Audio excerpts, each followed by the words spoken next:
May muntag, may itsoon.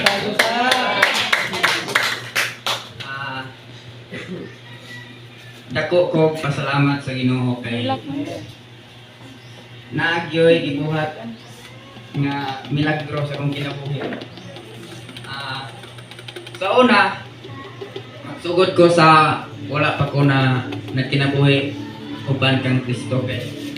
Sa una, grabe ko og bisyo. Kusog manigarilyo, kusog mainom. Nakatry nga ni kong drugs. Praise God, pero ako nang isurrender sa Ginoo tanan. Iyan ang gihawas tanan sa kinabuhi.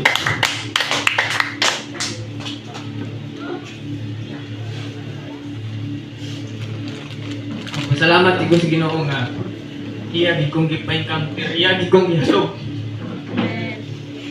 Dito sa encounter na sige ipakita nako.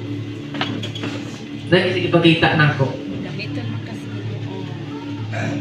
Usa sa iyang ipakita nako nga ako na lang istorya ninyo.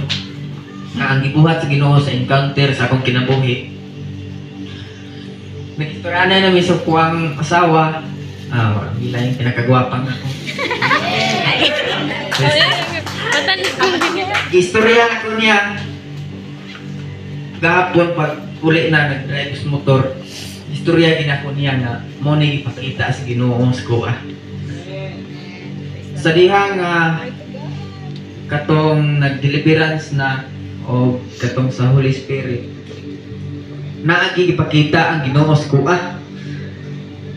Iya kong gitawag, iya kong gikapot sa iyang kamot nga gipasaka ko niya sa stage nga wala puros puti nya iya kong giduhulan o gold nga microphone. Tawag ng Tagalog. Gold nga microphone. Unsa ka no? Kay nga di nga God unsa na dai nga God. Unsa na dai na Ginoo. Unsa na nga mic. Nga nung gold. Pwede vlog. Ya.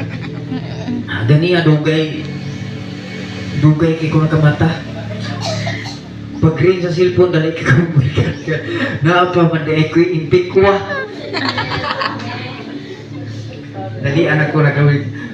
Nahuman ko kipik ka hayag ako hayag na kay nanay adlaw. Oh, salamat sa Ginoo nga naagyod siya'y dako nga buhaton sa kong kinabuhi siguro. Siguro. Siguro kung mga pamilya nga nasa bukid, masin ako siguro gamito. Maura to akong pasalamat sa Ginoo. Salamat katong naka-encounter nga akong mga kawan.